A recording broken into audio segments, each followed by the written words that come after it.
el punto número 6 de hombre de altar y tienda es la vida del perdón, vida de perdón. Entonces yo voy a tratar hoy 5 temas. Son vida de perdón, vida de integridad, hombre de bendición, hombre que trae vida a su casa, y hombre que puede cerrar su tienda para restaurar el altar. El título de la prédica es vida abundante, y el texto base está en Mateo 6, 14 y 15. Entonces vamos a Mateo 6, 14 y 15. Porque si perdonáis a los hombres sus ofensas, os perdonará también a vosotros vuestro Padre Celestial. ¿Alguna vez hemos tenido a alguien a quien perdonar? Siempre. Yo creo que nadie puede decir que no. Todos tenemos una persona siempre a quien debemos perdonar o tenemos que perdonar, o vamos en el proceso de perdonar a esa persona. Y hay muchos casos en el mundo y en la humanidad entera, hay esos casos de falta de perdón, personas que están dispuestas a perdonar, hay personas que se entierran en ese pensamiento de no perdón. Y entonces yo quiero darles un ejemplo y un pequeño relato y una pequeña historia de una persona que está en esa posición, y José Miguel nos va a ayudar en eso. Él nos va a contar de una persona que está en esa condición. Mire que para mí es un privilegio. Lo que Dios une es propósitos.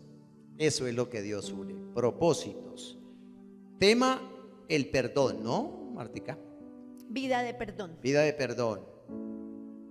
Distinguí en algún lugar a una señora ya de edad.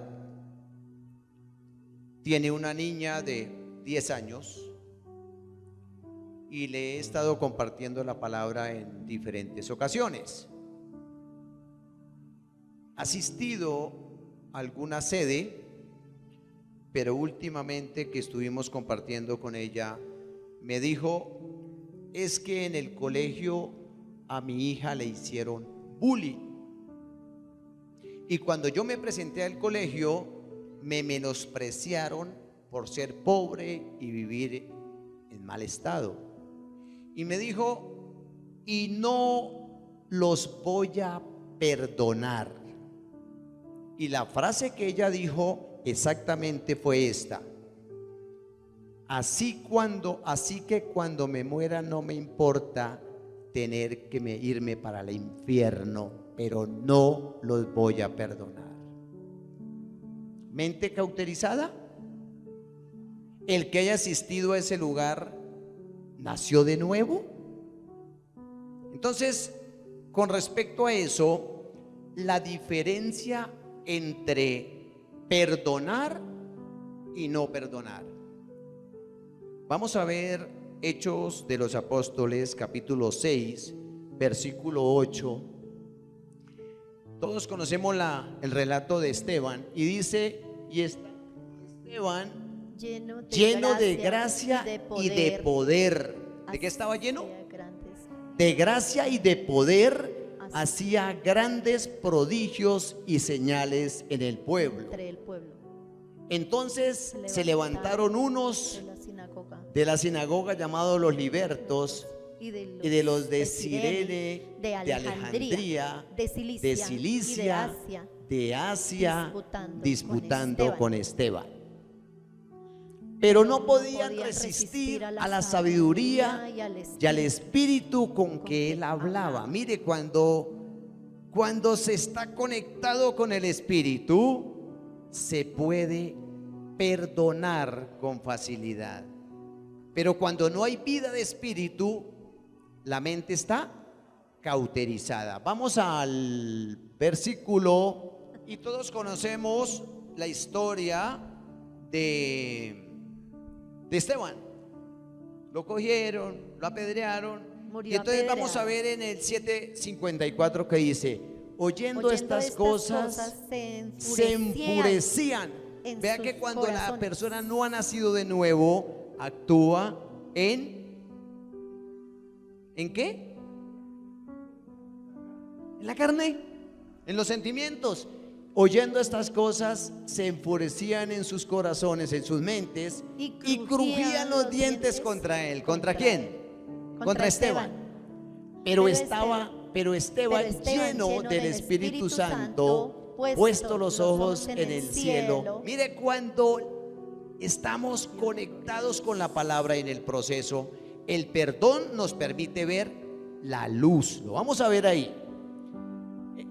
Los ojos en el cielo, vio la gloria de Dios y a Jesús que estaba a la diestra de Dios. Y dijo: he aquí veo los cielos abiertos y al Hijo del Hombre que está a la diestra de Dios. Entonces ellos, dando grandes voces, se taparon los oídos, porque no resiste el poder y la palabra de Dios, y arremetieron a una contra Esteban, y echándole fuera de la ciudad, le apedrearon, y los testigos pusieron sus ropas a los pies de un joven que se llamaba, que después fue el apóstol Pablo, y apedreaban a Esteban mientras él invocaba y decía: Señor Jesús, perdónalos. Mire la diferencia entre perdonar y no perdonar. Recibe mi espíritu. Y puesto de rodillas clamó a gran voz diciendo: Señor, perdónalos. ¿Qué es lo que a nosotros nos corresponde hacer para ser hijos de Dios? Ok, gracias. Bueno, entonces casi siempre que hablamos de perdón, entonces habla de que debemos perdonar, que si no perdonamos, bueno, no somos perdonados, que tengo que perdonar. Y cuando hay un dilema, un suceso, una inconformidad o un malentendido entre la familia o entre alguien que tengamos esa discordia o ese encuentro, hace que nosotros nos centremos en eso y nos cause esa ira y esa inconformidad adentro. Y queremos en la parte externa nos afanamos porque eso se arregle, pero no entendemos que es que primero debo yo perdonarme, que el perdón no es un suceso, sino un proceso. Eso es el perdón. Nosotros no podemos inmediatamente perdonar, y habrá muchos que tienen ese don de que inmediatamente pueden perdonar al agresor, al que vino y lo ofendió, a la persona que vino y hasta lo golpeó. De pronto habrá ese don en muchas personas. Yo no lo tengo. Uno se aira de momento y guarda un poco de ira por un poco de tiempo, puede ser una hora, no sé si a veces mucho tiempo, pero conozco familias y personas que por años duran en enemistad con otra, un hermano, el amigo, el papá, alguien de la familia o un vecino. Esos son los como el caso de esta señora, pues dice: no, ahorita está furiosa con los maestros, con los compañeros de la hija, y no quiere perdonar eso. Es un proceso, para ella es un proceso. Quizá haya en el caminar de su vida, algún día entienda, despierte y entienda que es necesario el perdón, que todos necesitamos perdonar y ser perdonados. Entonces vamos a una diapositiva que tenemos por acá para hacer esa pequeña comparación. Porque es que la mente siempre se quiere centrar en ese suceso, y ahí queda en la mente, el suceso queda grabado en la mente y no queremos salir de ahí.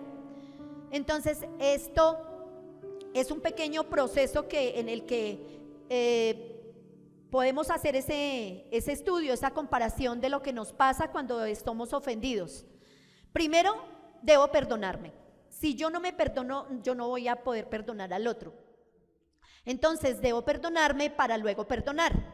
Me perdono y yo no sé cuánto tiempo va a pasar entre el perdonarme y aceptar que me equivoqué o que el otro se equivocó para yo poder ir a pedir perdón.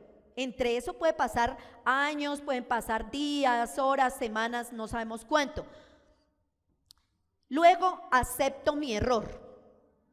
Cuando yo me perdono puedo aceptar ese error que cometí. Yo, pues claro, me equivoqué, esa persona tiene razón, lo que me dijo es verdad, pero no lo quiero aceptar. No quiero aceptar que eso pasa. O no quiero aceptar que dentro de mí hay algo que me hace sentir que lo que esa persona hizo es una ofensa y resulta que ni siquiera es una ofensa. O no es un momento para pedir perdón, sino que soy yo quien estoy equivocado mirando mal lo que pasó. Acepto mi error, luego soporto el error del otro. Pero entre eso lo mismo, puede seguir pasando tiempo y tiempo. Por eso, bueno, me ayudó Johnny Fernando con esto de poner el reloj grande ahí, porque es que no es impredecible el tiempo. No sabemos si es corto o largo, porque igual debe haber un proceso, así sea de horas, pero es una carga que uno tiene ahí como que no la puede soltar, y cuando la suelta pues qué rico, qué libertad que se siente. Soporto el error del otro, decido soltar mi culpa. Todos somos culpables en algún momento, en algún malentendido, en alguna, así nos quedemos callados y no digamos nada, pero con solo el hecho de que pensamos mal contra el otro, ya hay culpa dentro de nosotros. Entonces decido soltar esa culpa y decido soltarme de la ofensa del otro. Eso va trayendo esa liberación. Acepto el perdón de Dios. Creo que deberíamos empezar por aceptar el perdón de Dios, pero no, nosotros hacemos las cosas al revés. Dejamos de último aceptar el perdón de Dios. Ahí sí nos acordamos cuando venimos ya a la palabra, meditamos el versículo, vamos a leer el proverbio y llegamos al proverbio o al salmo del día y me recuerda que Dios me perdonó. Cuando aceptamos eso, pues ahí sí puedo recordar el perdón de Dios en mi vida para poder dejar libre al ofensor. Porque yo, mientras no perdono, yo le estoy dando poder a esa persona para que me mire mal, para que obre mal, para que haya siempre esa cosa y esa discordia o esa barrera, esa pared que aparece ahí para dejar que fluya una nueva relación, ¿cierto? Una amistad, todas esas cosas. Entonces, ubíquese, por favor, a ver quién se ubica en qué parte de ese proceso va, porque todos estamos en una partecita de ese proceso del perdón. Y el perdón pues no es mágico, igual que Dios no es mágico obrando dentro de nosotros, pues así es el perdón, es procesal, todo es un proceso. Ubíquese usted ahí, dónde más o menos va, a quién tiene que perdonar. Solo con un pensamiento a veces nosotros ofendemos a otra persona, comentamos algo que no debíamos con otra, ¿cierto? Hay momentos, por pequeño que sea, siempre hay algo que perdonar. Todos los días aparece algo que perdonar y alguien a quien perdonar. Vamos a Mateo 18, 22 y dice, entonces Pedro le preguntó a Jesús, ¿cuántas veces deberé perdonar a mi hermano que peque contra mí? Y el mismo Pedro le dice, ¿hasta 7, Señor? Nosotros siempre estamos poniendo un límite para perdonar. Y para eso no. El diseño original de Dios para el perdón no es de límites. Eso es un diseño humano, eso lo ponemos nosotros. Pero para perdonar no debe haber límites.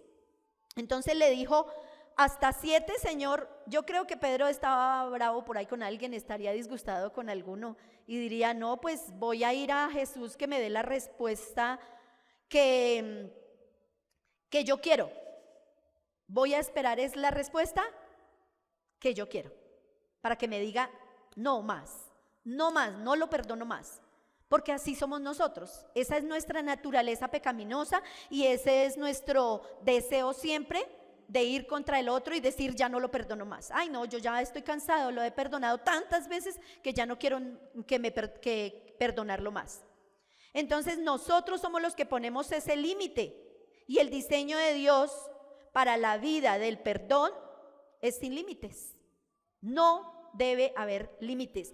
Eso sí, metas en eso en la cabeza, no deben haber límites. Hay el proceso, pero que Dios tenga misericordia de nosotros para que no nos vayamos a ir de este mundo sin perdonar y sin ser perdonados, porque a veces una persona, nosotros le debemos a una persona, y es que el deber, Pablo dijo, pues no le deban a nadie nada. Lo enseña por ahí en Romanos y le dice no deban a nadie nada, pero es que nosotros nos estamos endeudando con nosotros mismos. Entonces la deuda, esa deuda hay que cancelarla aquí, no es después de muertos, ya para qué.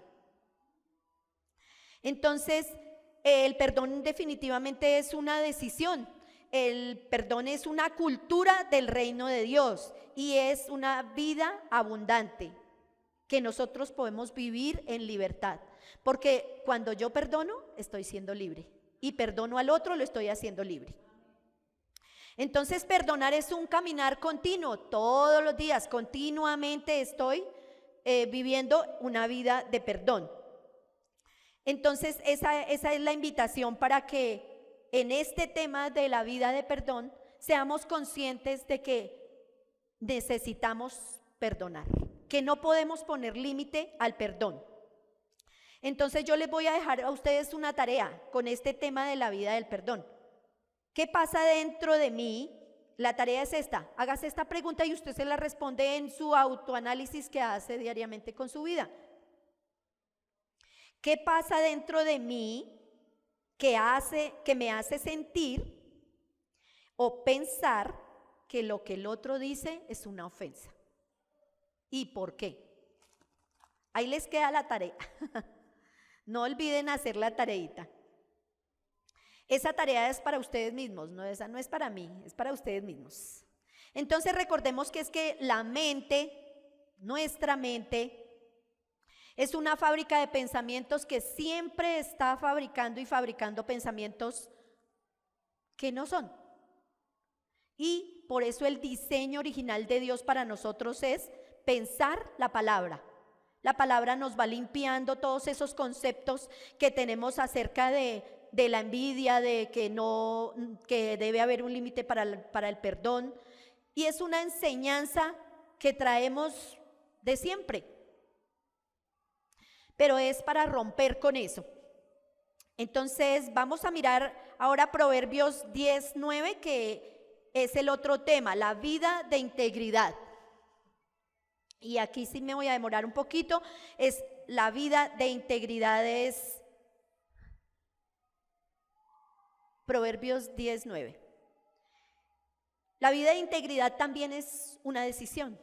Yo decido, igual que decido perdonar y vivir en esa vida de perdón, de la misma manera decido vivir en integridad. El que camina en integridad anda confiado. Léalo conmigo, por favor, duro todos. El que camina en integridad anda confiado, mas el que pervierte sus caminos será quebrantado. Vivirá en amargura. No puede vivir en paz. Entonces, ¿qué es integridad?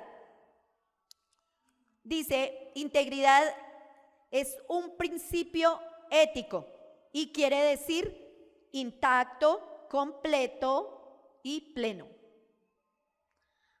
Entonces hay tres aspectos que les voy a leer, que es como el termómetro para que ustedes se midan su integridad. Ustedes cada uno se miden su integridad. Yo les voy leyendo los puntos. Son solo 3. Entonces es como un cuestionario. Dice, el punto número 1 dice, para examinarnos, los que viven en integridad cumplen promesas y compromisos. Son personas sinceras, el primer punto se llama cumplen promesas y compromisos. Entonces les leo un subpunto que hay ahí, dice A, son personas sinceras consigo mismas.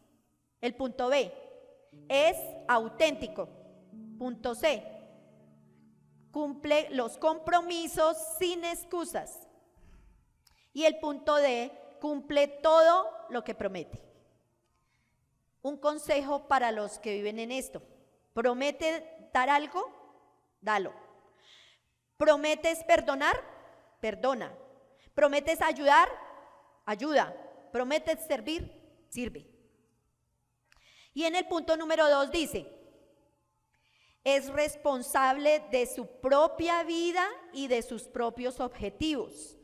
Punto A: no culpan, no recriminan, o sea, no están cantaleteando ahí todo el tiempo. Punto C: son conscientes de la responsabilidad de cada uno de los aspectos de su vida. Y D: toman decisiones al respecto. Entonces, la Biblia nos enseña un estilo de vida íntegro, completo y pleno. Entonces, ¿de qué habla la Biblia? De integridad.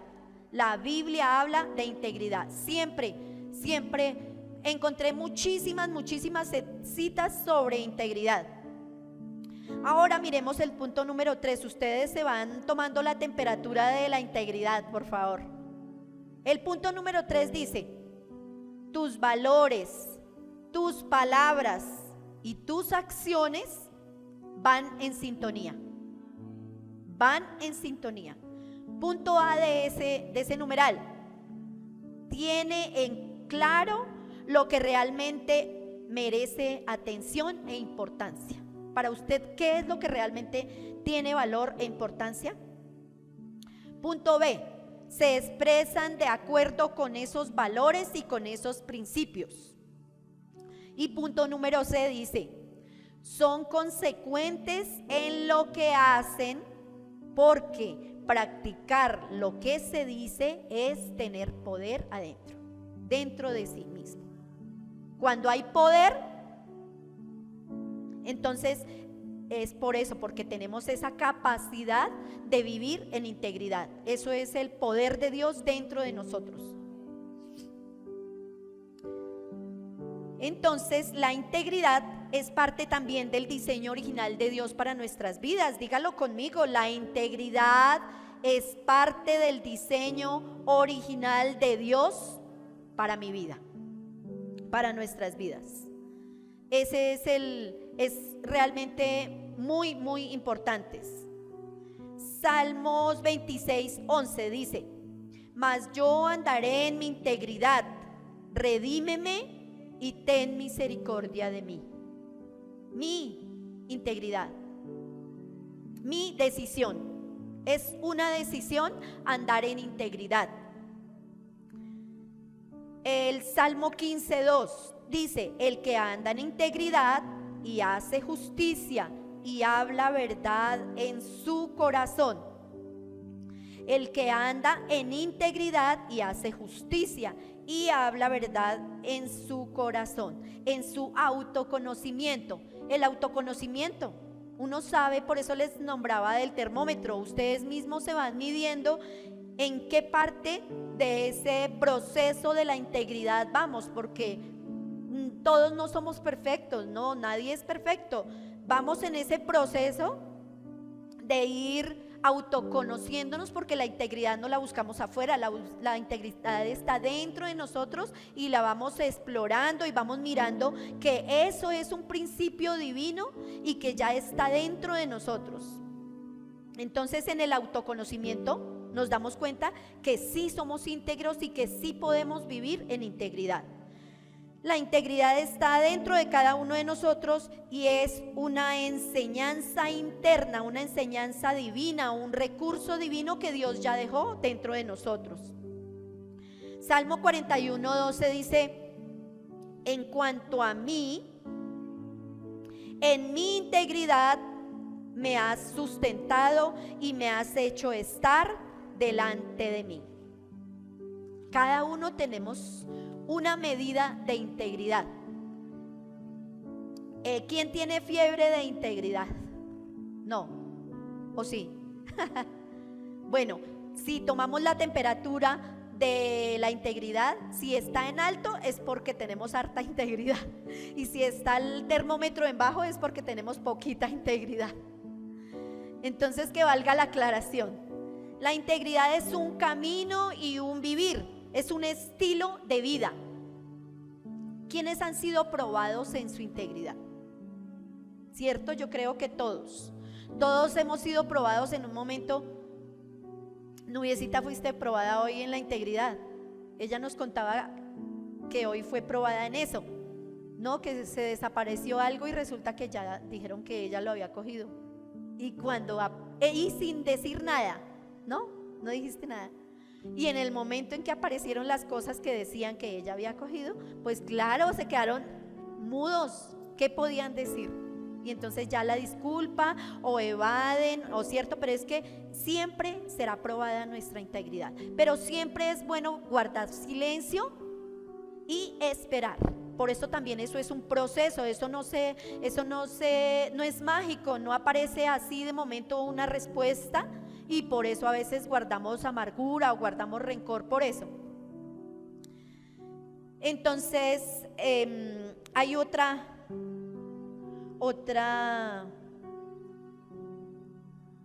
imagen, Carlitos, gracias. Otra diapositiva tenemos acá para hacer una pequeña conclusión. Miren, la vida de perdón es un proceso. La vida de integridad también es un proceso. ¿Para qué es ese proceso? Ese proceso es para llegar para ser hombres y mujeres de bendición. Podemos ser bendición cuando llevamos esa vida, ese proceso y ese entender, ese caminar de entendimiento y entender que somos benditos, que ya somos benditos. Entonces yo no tengo que ir a buscar la integridad para ser bendito, no, porque soy bendito es que vivo en bendición, porque soy bendito es que vivo en integridad, porque soy bendito es que puedo vivir en una vida de perdón, un proceso de perdón con todo lo que a diario estamos viviendo. Y quiero por un momentico, si por favor, ahí quieticos en su lugar, quiero hacer esta oración acerca de la integridad. Está en el Salmo 19, 13 y 14. Y dice así: preserva también a tu siervo de las soberbias, que no se enseñoreen de mí. Entonces seré íntegro y estaré limpio de gran rebelión. Sean gratos los dichos de mi boca y la meditación de mi corazón delante de ti, oh Jehová, roca mía y redentor mío. Ahora léanlo ustedes conmigo, es una poderosa oración para aplicar esa integridad en nuestras vidas. Preserva también a tu siervo de las soberbias, que no se enseñoreen de mí. Entonces seré íntegro y estaré limpio de gran rebelión. Sean gratos los dichos de mi boca y la meditación de mi corazón delante de ti, oh Jehová, roca mía y redentor mío. Eso es poder dentro de nosotros para vivir en bendición. Romanos 15, 29 dice que Pablo dice: y sé que cuando vaya a vosotros llegaré con abundancia de bendición del evangelio de Cristo. Pablo no prometió cosas externas, cosas físicas, no prometió a los romanos llevarles cosas. Prometió llevarles la abundancia y la bendición del evangelio de Cristo. Pablo llegó con poder para servir, porque ¿qué era lo que hacía él? Servir. Después de ser transformado, eso fue lo que hizo, servir. Y como ya somos benditos, vamos a concluir que es ser un hombre de bendición. Ese es el otro punto de hombre de altar y tienda. Otro de los puntos, hombre de bendición. El hombre de bendición, como Pablo lo hacía sirviendo, era porque había un poder del Espíritu Santo dentro de su vida.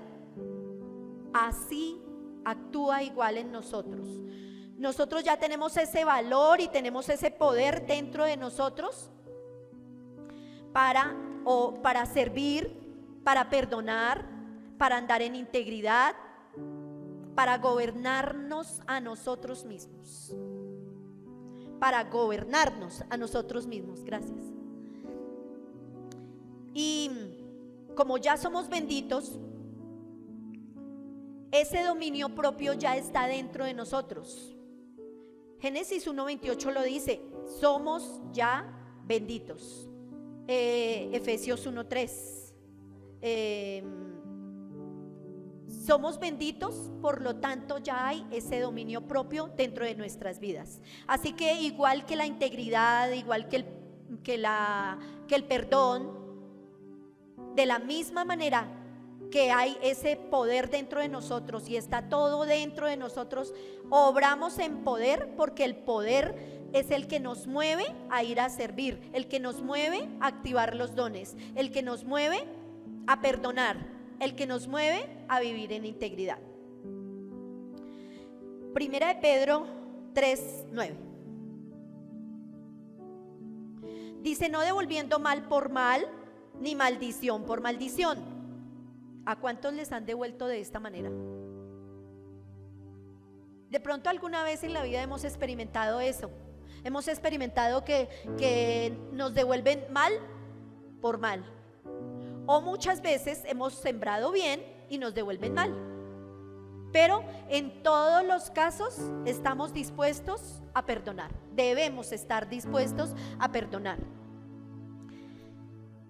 Dice en Primera de Pedro, leamos el versículo, no devolviendo mal por mal, ni maldición por maldición, sino por el contrario, bendiciendo, sabiendo que fuisteis llamados para que heredéis bendición. Ya la herencia nuestra ya la estamos disfrutando. ¿Para qué esperar hasta morirnos para ir a disfrutar la herencia? La herencia celestial la estamos disfrutando ya hoy, aquí y ahora, en este momento, en este lugar, en esta vida.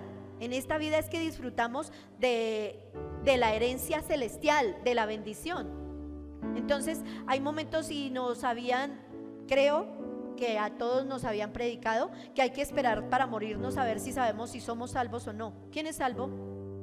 Eso, levante la mano el que es salvo. Somos salvos.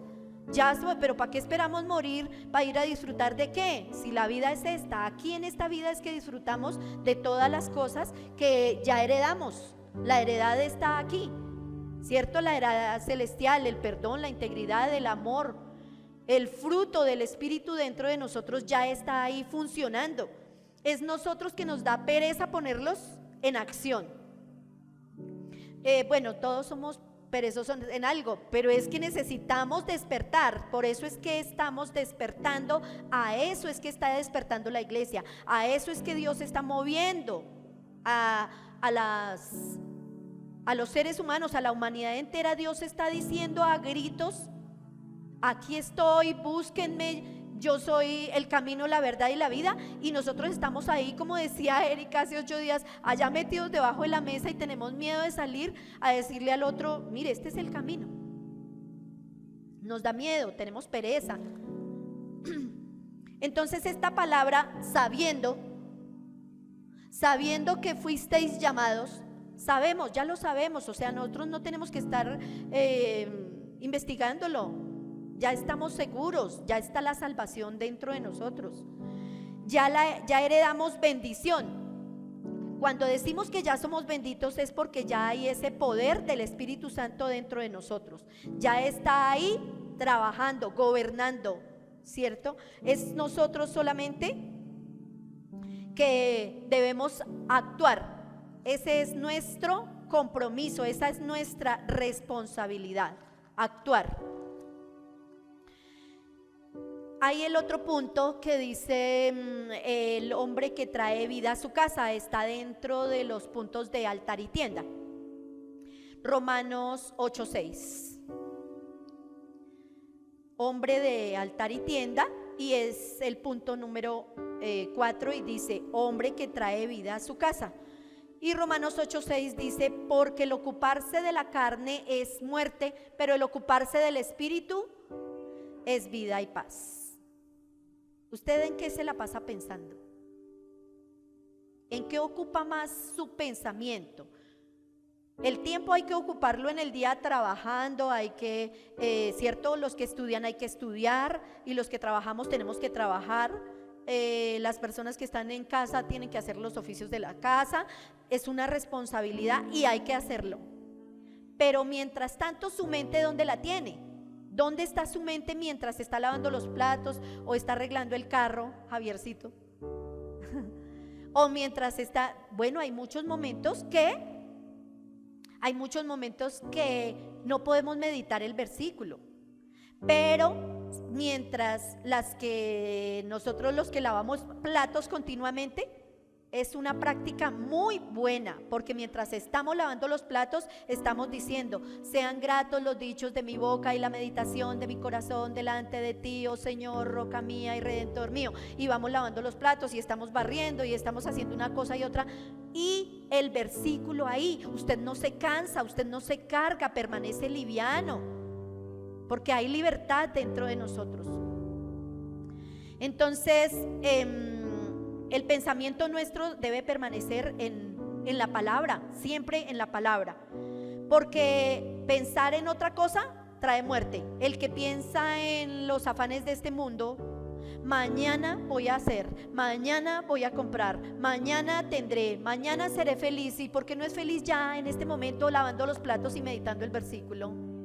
Lucy, yo la veo que es feliz peluqueando y ahí con el versículo, ¿cierto? Ella lo practica mucho y ella nos ha comentado: desde que medito la palabra me siento feliz en mi trabajo y como que completa, plena, ¿cierto? Porque hay integridad adentro y está fluyendo esa integridad para enseñarnos a caminar en ese proceso, en ese poder de Dios dentro de nosotros. Primera de Crónicas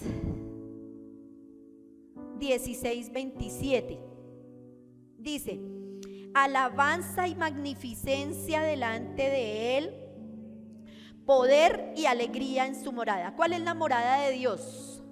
Nosotros mismos somos la morada de Dios. Dios está dentro de nosotros, somos su morada eterna. Por eso somos eternos, porque Él es eterno. Entonces es la alabanza y la magnificencia delante de Él. Es el poder y la alegría dentro de su morada. Entonces parece que a Dios le agrada que vivamos en alegría, no todo el tiempo en amargura, en tristeza, ¿cierto? Y eso de todas maneras lo trae es la falta de perdón. Por eso las personas que no perdonan, las personas que viven con esa tristeza, amargura, falta de perdón, viven enfermas, no hay libertad, viven enfermos, de alguna cosa se permanecen enfermos. El poder y el dominio en la morada de Dios, desde siempre Dios diseñó y ordenó cómo construir esta morada que es su templo, y Él ya dio las normas, la forma y el diseño para pensar, sentir y desear conforme a lo que Él diseñó. Entonces el llamado hoy es para que llenemos nuestra vida, nuestra casa de la vida del Espíritu. El hombre que trae vida a su casa no solamente trae la provisión del mercado, del dinero, de las cosas físicas. El compromiso de un sacerdote de la casa es traer también la provisión de la vida abundante que Dios prometió para nosotros, la vida de perdón, la vida de integridad, donde la figura paterna y materna, la autoridad de la casa, del hogar, de la familia, no vive en integridad. No esperemos que nuestros hijos sean íntegros, y no esperemos que el vecino sea íntegro si nosotros no estamos dando ejemplo de integridad. Entonces, a llenar la casa de la vida del Espíritu, llenarla del poder de Dios, porque si vivo en ese caminar, voy a ser ejemplo para muchos, ¿cierto? Y el último punto es el hombre que cierra su tienda para restaurar el altar. Primera de Reyes 18:30. el hombre que cierra la tienda para restaurar el altar. Ese es el último punto del tema de altar y tienda.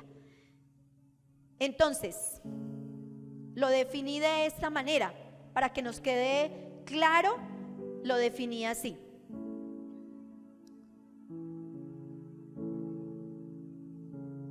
Tienda es todo lo que vivo en lo externo. La tienda es la relación con el mundo. La tienda es la acción, lo que yo muestro afuera. Eso es todo lo que habla de la tienda. La apariencia, lo que yo puedo mostrar acá, puedo mostrar en la calle, a la familia, a los vecinos. Pero el altar es lo que yo llevo aquí adentro, mi ser interior y lo que nadie puede ver. ¿Quién le puede ver el espíritu al otro? Aquí podemos ver solo las caras, los cuerpos, pero no conocemos el espíritu del otro, solo Dios lo conoce, y vamos en un proceso de crecimiento y de entendimiento para ese autoconocimiento, de conocer nuestro espíritu. En el altar también está la intención, la conciencia y el despertar que Dios prometió para estos tiempos a nosotros. ¿Cuánto le dan la gloria a Dios por eso? Porque vamos en el despertar. Entonces dice Primera de Reyes 18:30. Entonces dijo Elías a todo el pueblo: acercaos a mí. Y todo el pueblo se acercó, y él arregló el altar de Jehová que estaba arruinado. Tal vez tengamos nuestro altar arruinado por años, por tiempo. Tal vez tengamos que arreglar muchas cosas dentro de nosotros, como falta de perdón, como el no vivir en la integridad que Dios anhela y diseñó para nosotros. Tal vez necesitemos ese poder dentro de nosotros para vivir en el diseño original de Dios. Y todos siempre nos faltará algo, pero estamos en ese caminar. Entonces les animo para que se coloquen de pie y vamos a orar.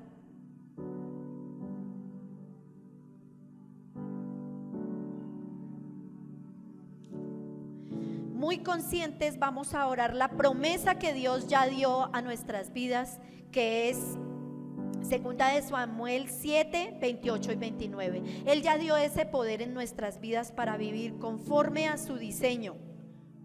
Él ya nos dijo que podemos restaurar el altar, que necesitamos vivir la vida del Espíritu.